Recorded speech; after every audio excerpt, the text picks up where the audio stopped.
Hello and welcome to The Digital Insight, the technology, procurement and supply chain podcast that delivers valuable C-level perspective into the core issues surrounding business transformation and digital disruption. Each episode will bring you the most inspiring executive insights from those who are leading transformation strategies within the world's biggest and best-known companies. The Digital Insight. Disrupt, transform, evolve. Welcome to The Digital Insight, the official podcast series for CPO Strategy and Interface magazines. This episode is part 2 of my discussion with Pat Lynes, founder and CEO of Sullivan Stanley. Pat and I explore the concept of operational buy-in and engagement through digital transformation and how Sullivan Stanley works with organizations to deliver strategic change teams on demand. In our previous episode, Pat, you talked to me about the idea of the gig economy and baby boomers versus younger generation of employees and people who have grown up and worked with a different mindset and a different cultural understanding as to what technology can bring to a business.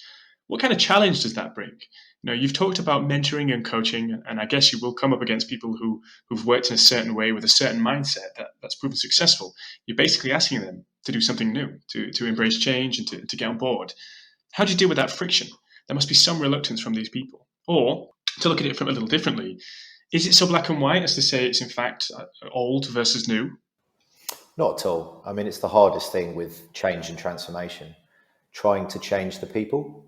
Some are just going to have a fixed mindset, and it doesn't matter what you do. They may just nod and say they're up for it. They may just nod and say they're on the journey, but their behaviors will reveal them that they're not. What we find is, especially with the sort of coaching lens, is that, you know, over a period of time, you try and change the people, you try and take them on the journey to the new operating model or to the new ways of working. And some people are just not going to get on board. And some people will show growth mindset and see it as an opportunity to refresh. You know, there's a good saying that if you can't change the people, change the people. And I think there's at some point, organizations need to realize that actually, if you can constantly refresh your organization, it's not particularly a bad thing. But I think HR have got a role to play in that as well, to help. There's some great companies out there that will constantly move their talent around projects and outcomes and keep them refreshed. I think when we see people that don't want to change, it's invariably in the older organizations where they've been doing the same thing for sort of 10, 15, 20 years. And that's hard for them too, because there's a lot of fear there. And you have to show empathy to humans, because, you know, in this decade, it's about human to human, not just B2C or B2B or B2C to B. It's about human to human. And I think, you know, any knowledge worker or you know, anyone out there that might listen to this, I think if you look at what's come in this decade with the sort of fourth industrial sort of revolution, I think there's a real opportunity there for humans to refresh and reskill and become vital and not functional. So, you know, the administrative roles and the functional roles in time will be taken over by sort of AI and machine learning and all those kind of things. And there's a real opportunity for people to refresh and reskill and just embrace it. You know, like if you do get made redundant, okay, it might hurt at the start of it, but actually just see it as an opportunity to get a coach and reskill. Go into something new, reach out to your mentors, reach out to people you used to work with, spend some time with them to say, what am I great at? What's my unique ability? You know, get some feedback and retrain, reskill, or go and join somewhere else where actually, once you move into somewhere new, you know, it's not as scary as you think. And you've mentioned AI then as an example, and, you know, obviously automation, and these are, when we talk about digital and we talk about technology, these are, I loathe to use the word buzzwords, but it's the easiest way to sum that up, in the sense that because so many people are talking about it and some people have different understandings of what it means and what it can bring to a business, that other people just think, oh, well, that's people talking about it, we better talk about it too. Is that something you see and have seen when you're having these conversations with businesses and people from a skill set standpoint, when they're considering what they think they need in terms of capability versus what they actually need, just because, you know, a competitor's using AI or somebody else is talking about this, they feel that they have to join in that conversation? Yeah, there's a bit of that going on. You know, I think, I mean, you probably remember blockchain went nuts, didn't it? From sort of, I don't know, 2016, 17 to probably last year, and it's kind of died off a bit as a buzzword. I do think machine learning AI is the sort of, at the moment, a lot of what people are talking about. I suppose what we're seeing and where I think it is going to go, and where we can see it already going a little bit, and I'll give you an example as well, is that the name of the game now is building an operating model, or building an organization where you do have a hybrid, sort of technological platform, technological capability, sort of human machine hybrid of an organization, to allow humans to do what humans do best, and then to take the advantages of what invariably is, a democratized technology landscape. It's never been easier to spin up a technology capability. And I think with the larger organizations struggling with some of the heavily funded startup organizations with no debt, or some of the newer organizations coming through, those guys can spin up a technology estate very quickly and then iterate around the customer. And the older organizations, are struggling a bit because they've got so much of a legacy to deal with. So, but I think where it's going is going to be that sort of hybrid, sort of human, sort of, technology, machine learning kind of organization. And then also in all of those organizations, mastering how to change your organization and reinvent yourself every 12 months, every 18 months, harnessing human diversity, having a flexible workforce, and also being socially responsible. So I think a lot of this is nothing new. I think it's come out of the recent economic forum in Davos. It's where the business world is going. All organisations need to reinvent themselves for sustained success. I mean, that's just clear. And I just fear this decade for some of the larger organisations. If they don't get on that trend, it might be too late. So we mentioned some of the names of some of the big names. When I was a young man, Toys R Us, it was my favourite place. You never thought that wouldn't be around forever. Who are going to be the casualties this decade? So look, yes, they're buzzwords, but actually, if you can get into it and use it for your business in the right way, there's some stunning gains to make. And the example I'll give, and I'm not saying I'm a practitioner with this organisation in any way, shape, or form, but I heard their head of digital and UX talk at CIO Day over in Netherlands. So we have a capability over in the Netherlands. So I do a lot of networking there, and he's the head of digital for Citizen M. Have you ever stayed at Citizen M at all? I haven't, no. No. So look, it was a great presentation where they were talking about how they've got an intuitive mix of sort of human and digital interactions, and I quite like the concept of that. So, they've got in every hotel a ambassador team that's completely empowered to give an elite service to anyone that's going in and out of that hotel for a physical experience, even to the point where they're empowered to give random acts of kindness, to give units of delight to all their customers. But that also intersects with their sort of online digital interaction capability, where you walk into your hotel room and you get a message saying, welcome, Pat, have a great stay. By the way, it's going to rain this afternoon. So if you're leaving between 2 and 5, we've got some umbrellas right here, and then sends a picture of where the umbrellas are. Speak to Oscar down at the desk. He'll make sure you're fine. I mean, that's just incredible. So you've got like the human to human touch of, my God, I've got an amazing experience here. And then you've got the digital intuition, online and offline mixing as a partnership to give customer delight.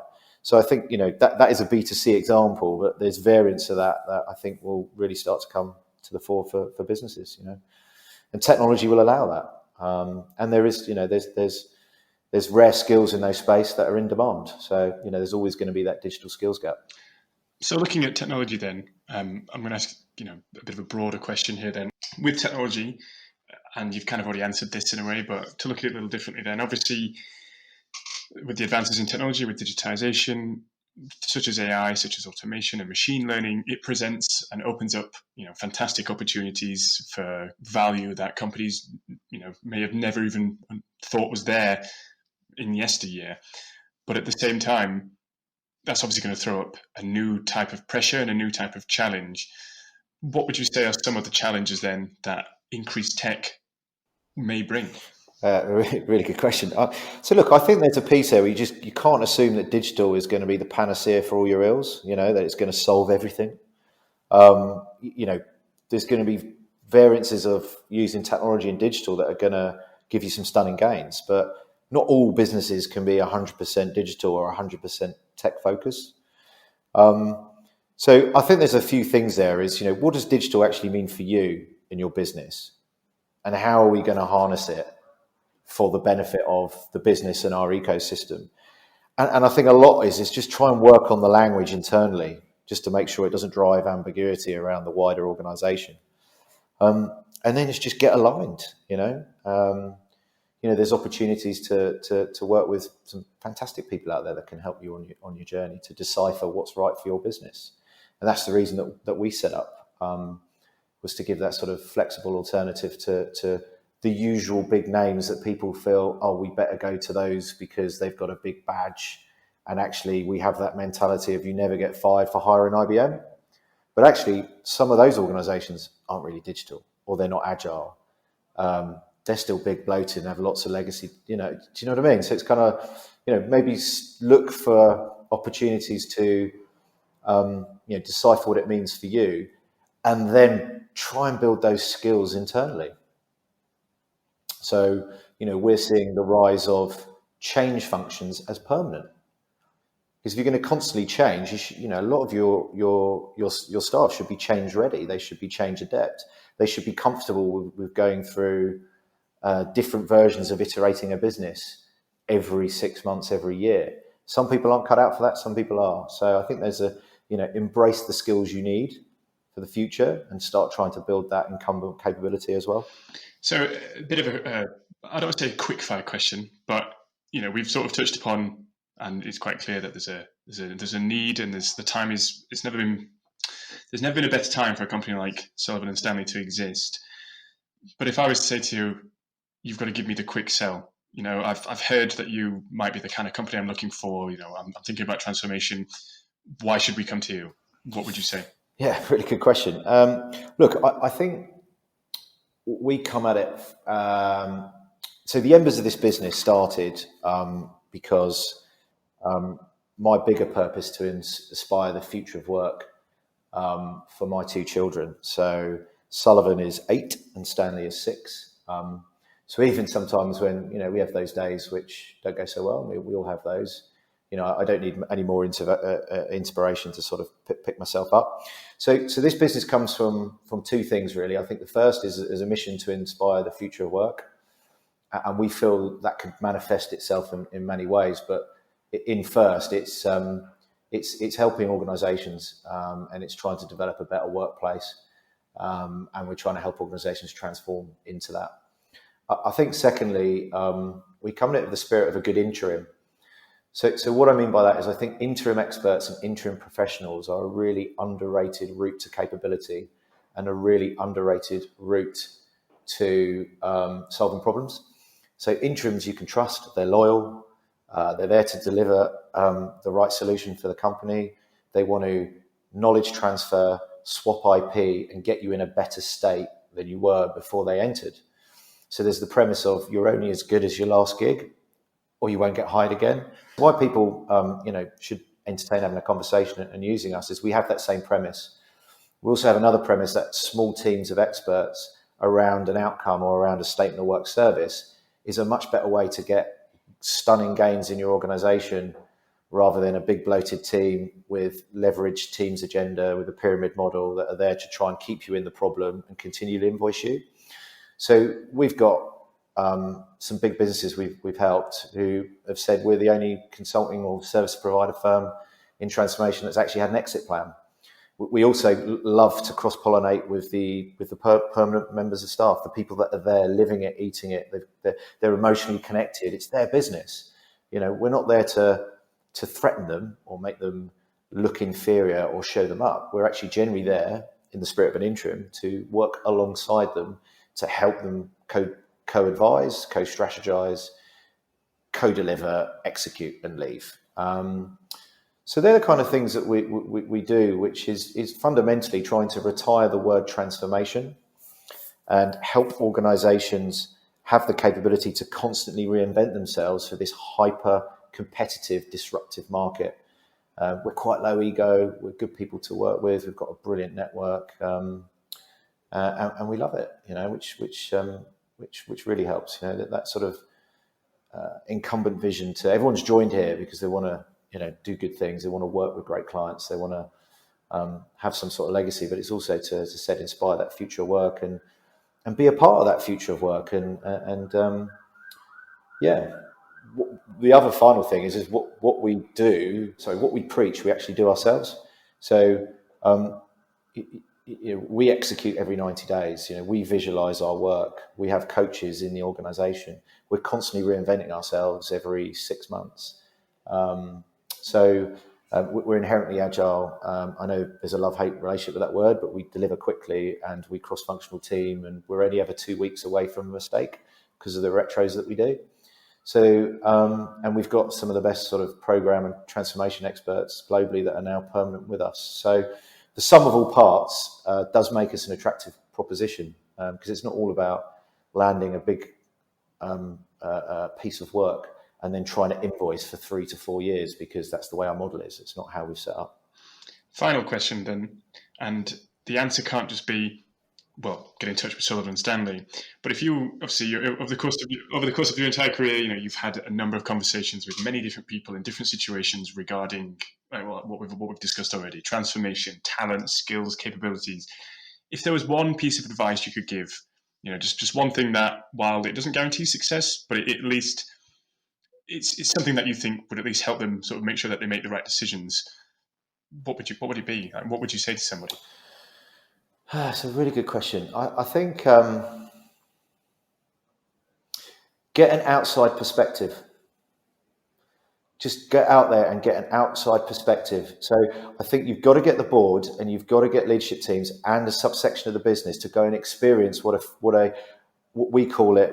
We talk about the future business a lot.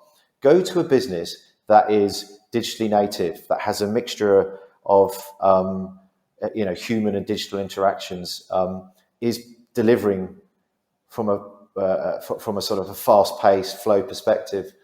Go and get some perspective and go and spend some time with them. So there is so many businesses out there that are doing it the right way that will happily bring exec groups into their businesses to find out what good looks like. And we find when you get that kind of perspective, and exec groups or individuals can taste what good looks like on the floor in the organization, then that you get some stunning gains with that. So that'd be it. Get some outside perspective from businesses that you admire, preferably outside of your industry, to get fresh thinking. So we haven't modeled this at all on other consulting firms. We don't look in that space at all. I look at companies like Citizen M. I look at other companies like GiftGaff. They're nothing to do with what we do, but that's what's given us the edge. So get some outside perspective with organisations that are really getting it right and that look like they're going to have sustained success this decade and potentially next.